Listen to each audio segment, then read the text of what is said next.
This is Bold Dominion, a state politics explainer for a changing Virginia. I'm Nathan Moore. It's Thanksgiving week, and all across America, kitchens are full of delicious smells.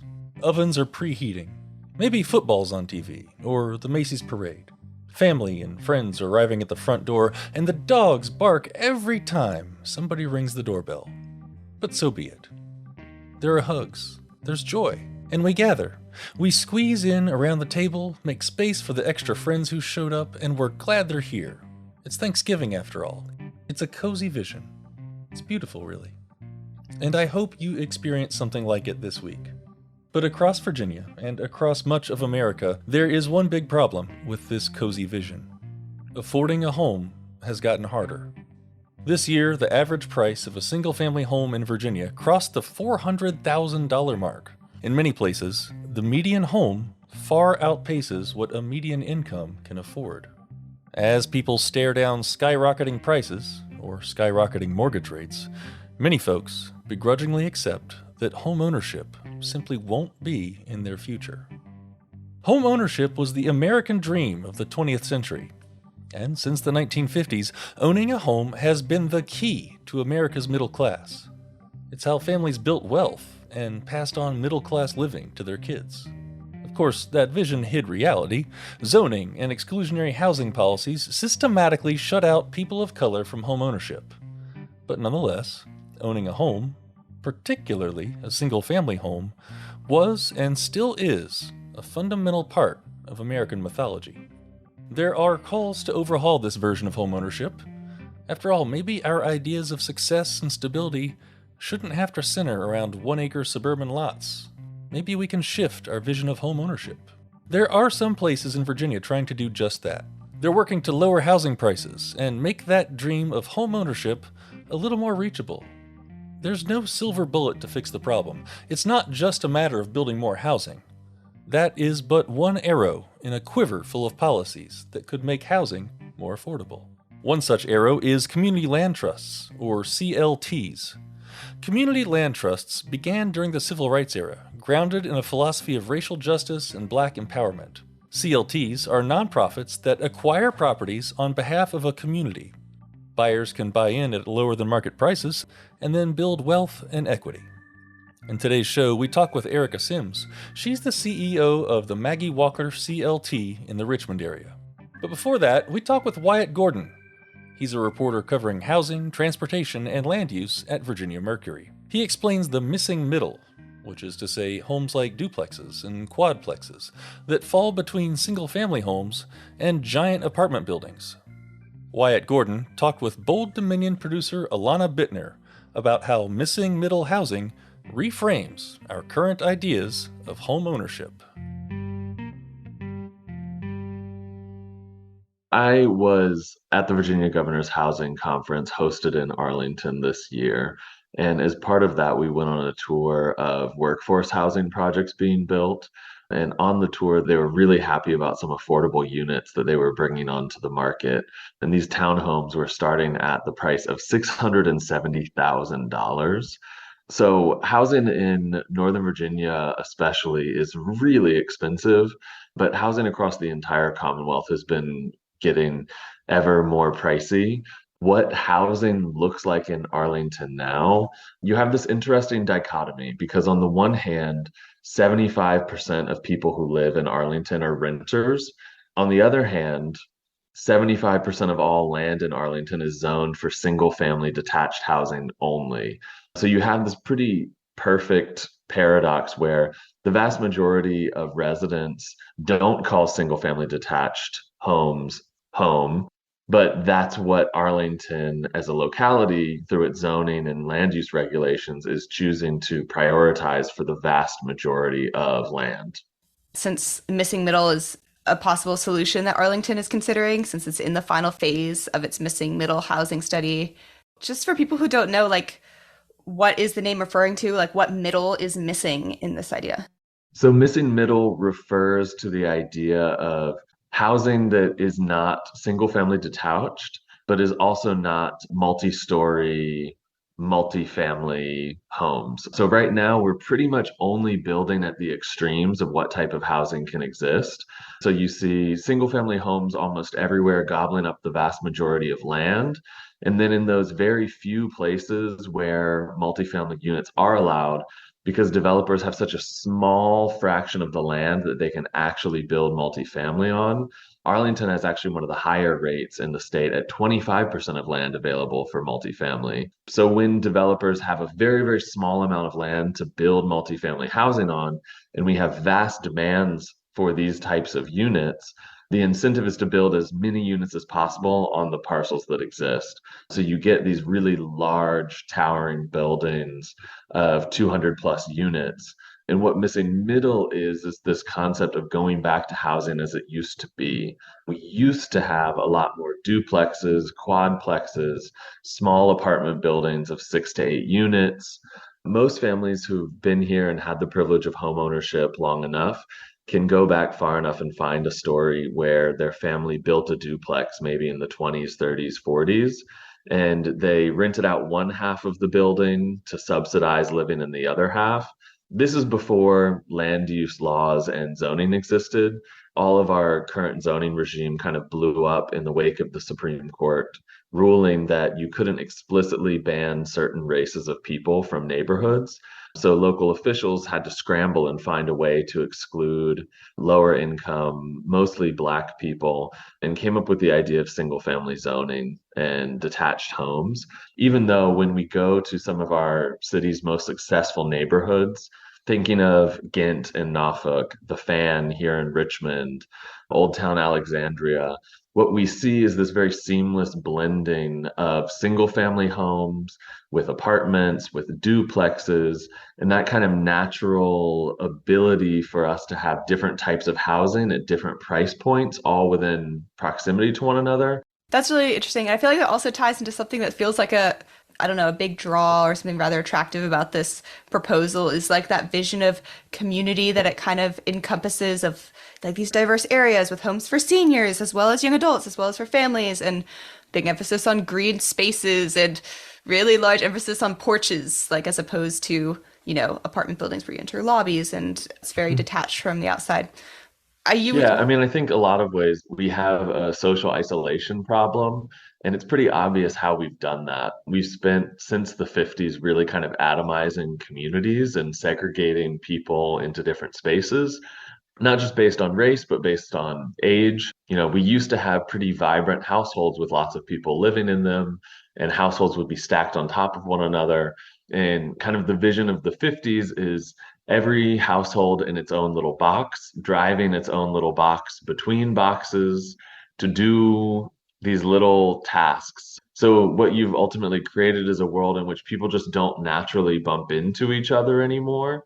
You don't see neighbors out on your porch because you live in a suburb with 1 acre lots. You don't see neighbors walking to the grocery store because there aren't sidewalks in your suburb anymore. And I think now that we've had a few generations growing up in this type of suburban isolation that has really been idealized, we've seen that kind of jaded perspective where growing up in a suburb wasn't really all it was cracked up to be because you couldn't bike to school. You couldn't meet up with friends on your own. You had to sit in your home, play on your computer, play on your cell phone, because otherwise you had to ask your parents to drive you to every single thing that you needed to do. So we've really artificially built this disconnected world and then asked ourselves, why are kids not going out to play anymore? But there's no safe places for kids to play. We've really kind of created the isolation that we're now struggling with. Wow, yeah. No, that's really fascinating. I feel like you touched a little bit on this already, but obviously these shifts in housing aren't a natural evolution. It's tied to these policies that local governments chose to enact, specifically related to zoning. So I was curious if you could go a little bit more in detail about what sort of restrictive zoning regulations in the past several decades kind of tilted those scales towards single family detached housing. There are so many layers of zoning and regulations. It's really helpful to think of it as an onion. So everything from minimum lot sizes to mandatory setbacks to parking requirements we've really spent 80 years tipping the scale in favor of the most expensive form of housing possible. And now here we are after almost a century of this policy framework, and we're asking ourselves why people can't afford homes. But it's simply because we've set up a world in which it's increasingly prohibitive for people to be able to afford to own something. Mm. And so currently you said there's 25% in Arlington, about 25% is zoned for this sort of housing. Do you know what percentage missing middle advocates would like to increase that to? Like what zoning changes are they calling for right now? I think the goal of most advocates of better urban fabrics and more housing is to move away from the idea that we have any neighborhoods that are zoned exclusively for single family. And I think a locality that may surprise you that is leading on this issue is actually Norfolk and Hampton Roads. They released last summer a missing middle pattern book. And basically, what the city has been doing has been going neighborhood by neighborhood and transitioning away from zoning that explicitly only allows single family detached and recategorizing that as residential zoning. And then within all residential areas, these types of missing middle housing would also be allowed, because the goal of missing middle housing, the power of the concept is really that it allows density, but at a house scale. So you can look at a home that might appear to be single family, and then you notice that it has two doors on the front, or maybe a side entrance up to the top. So it's a way to diffuse people's claims that greater density will destroy neighborhood character by preserving the optical aesthetic appearance of a single family neighborhood, but also allowing that housing to flex as we need it to. One thing I also find interesting is how missing middle, of course, is not explicitly about affordable housing. It's more about like housing structure. So I was curious what about it is actually like incentivizing developers to either like build more missing middle housing at lower prices when it can be pretty profitable to just continue making very expensive single family houses or apartment buildings. How will it actually contribute to lowering housing prices, or is that not necessarily the point? So the advantage of missing middle is that it allows you to put more housing units on the same amount of land. So take a lot in Arlington, for example.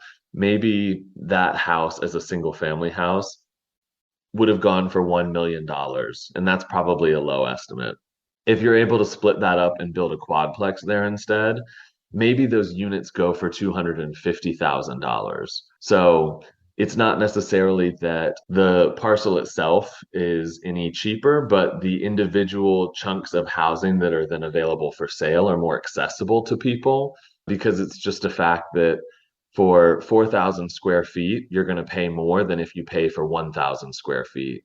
So the goal of missing middle isn't explicitly to create affordable housing, but we know that all missing middle housing is more affordable than the single family detached alternative that will exist in its place if missing middle is banned from being built on those types of lots. I guess one of my final questions was going to be, so now that Arlington is in its third phase of its missing middle study, what do you expect Arlington to do? And do you feel like it will bring significant changes to the housing market in Arlington right now?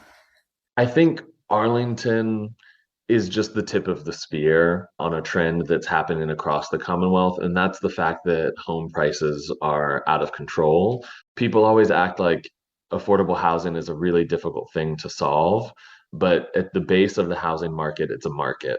And the problem is that we're not producing enough supply to meet demand. On the one hand, it's very promising to see a broad coalition forming to fix the housing market and to try and lower prices for everyone. But on the other hand, it's a pretty terrible sign of how bad that we've let this get by not allowing more types of housing to be built and focusing all of our efforts only on building single family housing, which is the single most expensive form of housing you can build. Yeah, yep. Well, Thank you so much for speaking with us. I know it's such a complex issue trying to fit it into a very short amount of time. Is there anything you wish to add that we didn't cover or I don't know. I would just say I think success in the future looks different than maybe what people have seen in the past. And what people in younger generations, and I think even a lot of baby boomers are realizing, is that having more space inside of their home is maybe not as valuable as having a smaller home located close to a lot of wonderful things, whether they're parks or shops or other amenities. So I think people want to have a prosperous future, but maybe prosperity just looks different going forward. And the idea that we should try and socially engineer everyone into a single family home is really not reflective of what people want. So it's not that everyone should move out of a single family home and into missing middle or other types of multifamily. It's that we shouldn't have restrictions on allowing people to build that type of housing for themselves where they want and where it makes sense. Wyatt Gordon is a reporter at Virginia Mercury. Stay with us for a short break. You're listening to Bold Dominion, a state politics explainer for Changing Virginia. You can find us online at bolddominion.org. If you've ever had a question about state politics, let us know. Maybe we'll do a show about it. Hey, shoot us an email over at bolddominion@virginia.edu. You can find us on Apple Podcasts, Spotify, and wherever fine podcasts are served up. Go ahead and subscribe, and leave us a nice review while you're there. Bold Dominion is a member of Virginia Audio Collective, online at virginiaaudio.org. You can check out all the podcasts from the collective, from science to history to music to community affairs. We amplify the voices of people in our community and help them tell stories that matter. You can listen and subscribe at virginiaaudio.org. Welcome back. In the first half of today's show, we talked about some ways to increase the inventory of housing in Virginia, which could bring the price down some. In the second half, we're talking about other creative ways to lower housing costs, and our guest is Erica Sims. She's the CEO of the Maggie Walker Community Land Trust in Richmond. She talked with Bold Dominion producer Alana Bittner about the roots of community land trusts and the process of creating permanently affordable housing.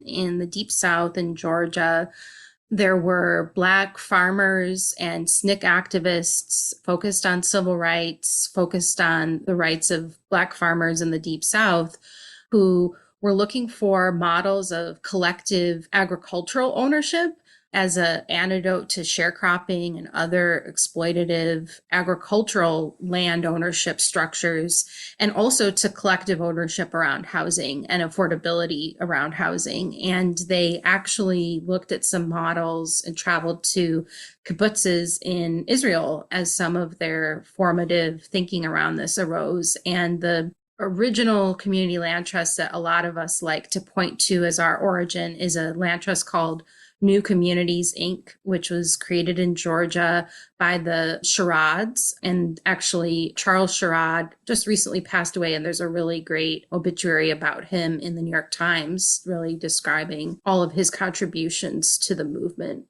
So the first CLT in Virginia was the Thomas Jefferson CLT, correct? And That's right, in Charlottesville. Right. Yeah, in 2008. Maggie Walker CLT began in 2016, correct? Yep. So I'm curious, who was Maggie Walker and why did you name it after her? Yeah, so community land trusts have come relatively late to Virginia. They've been active around the country, in particular in the Northeast. The Vermont, New Hampshire area has a lot of community land trusts. Out west, they have a lot. But in Virginia, they really only started in the mid 2000s. And in the Richmond area in 2012, 2014, coming out of the 2008 financial crisis, a lot of community development focused organizations and individuals came together with a concern around gentrification, that the work that those organizations were doing to improve communities and in particular create affordable housing was actually counterproductive in a way because it was creating the environment for gentrification. And so They wanted to create a community land trust in Richmond, and they were very inspired and wanted to live into that work by naming themselves after one of the most prominent Richmonders, Maggie Walker, who was the first African American female to head a bank, to found and operate a bank.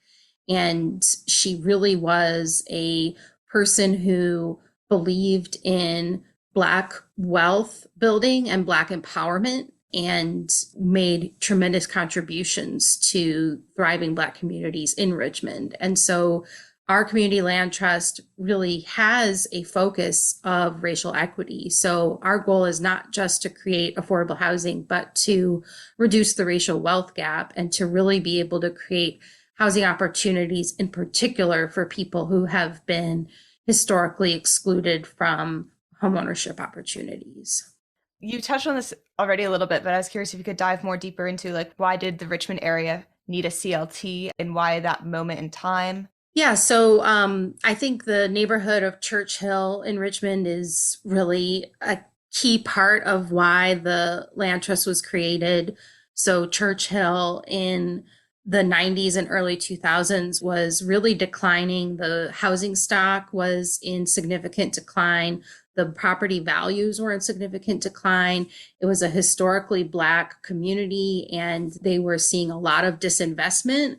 And the city and nonprofits in the area wanted to focus on it for reinvestment. And they were very successful at that. But the timing was such that these nonprofit investments into a neighborhood were right around the time that the private market was also looking to invest in the neighborhood. And so very quickly, post 2008, this neighborhood rapidly became unaffordable, and it shifted demographically in terms of race too. And so the people who had lived there for many decades, who had been committed to this neighborhood even through its period of disinvestment, were now seeing that their neighborhood was changing.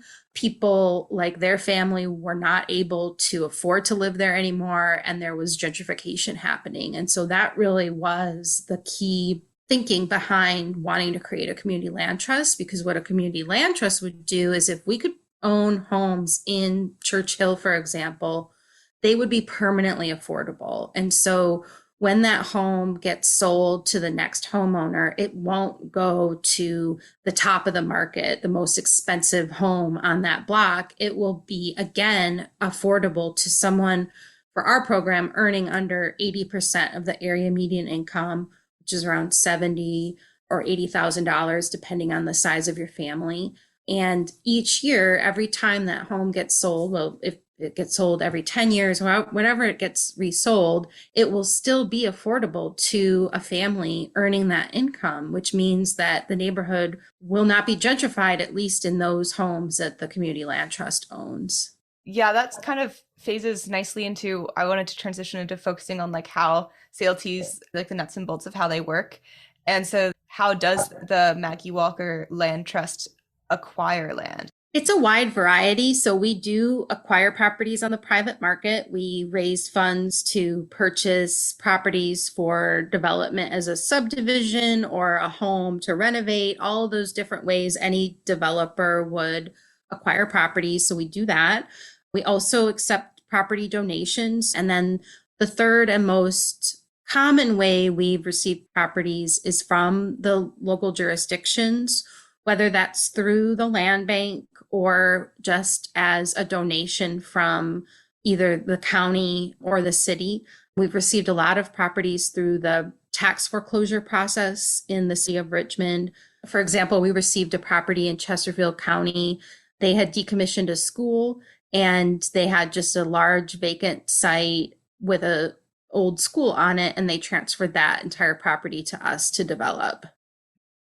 Gotcha. Yeah. And so when you're purchasing these properties, where does the funding come from for Maggie Walker? We receive a lot of private philanthropies. We also receive government funds from all of the jurisdictions in which we work. So we do a lot of fundraising, because when we build a home, usually the home's value nowadays close to $400,000. but we sell it instead. Our average home price is around $170,000. But the cost to build that home is still the same as that $400,000 home, which these days is around $230,000 to $250,000. And so every time we spend $250,000 but only make $170,000, we need funds to cover that gap, because we're focused on what can people in this neighborhood afford for a home. We don't care what the value of the home is. We don't care what the cost to construct the home is. We care about what can people in this neighborhood, according to what incomes in this neighborhood are, what can they afford in a home? That's what we want to build here. And so it's really a radical reimagining of how you should price a home. Yeah. Such a large central part of this is the fact that not only is it affordable now, it is going to be permanently affordable in the future. Can you break down what part of the lease contract or the resale process helps encourage it to be permanently affordable? Yes, so that's the legal structure that is like our underpinning. It's called a ground lease. And that structure says to the person who buys a home from us for, let's say, $170,000, but that home is valued on that day that they purchase it at $400,000. And what we don't want to have happen is that that person turns around and sells it for $400,000.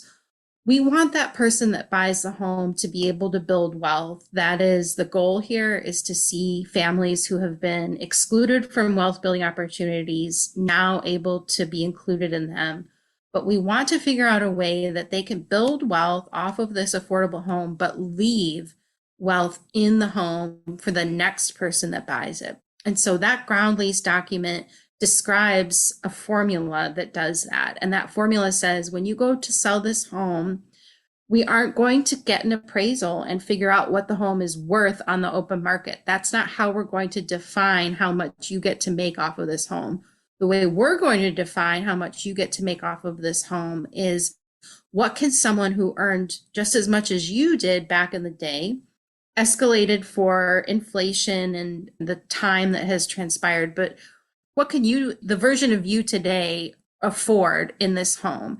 That is going to be the sales price that you can realize for the home. And you will make money off of that. We've had many home buyers sell their homes and make money off of that, and then go on to buy a fee simple home. But that home is then still affordable for the next person. And that cycle happens again and again and again. I'm curious, how many houses does the Maggie Walker CLT own in the Richmond area? Do you know off the top of your head? Yes, we should close on our 75th home by the end of this year.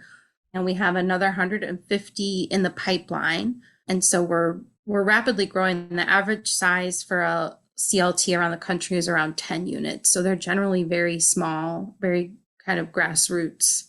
Does the supply of the housing that you guys have now meet the demand of people looking for CLT housing in Richmond?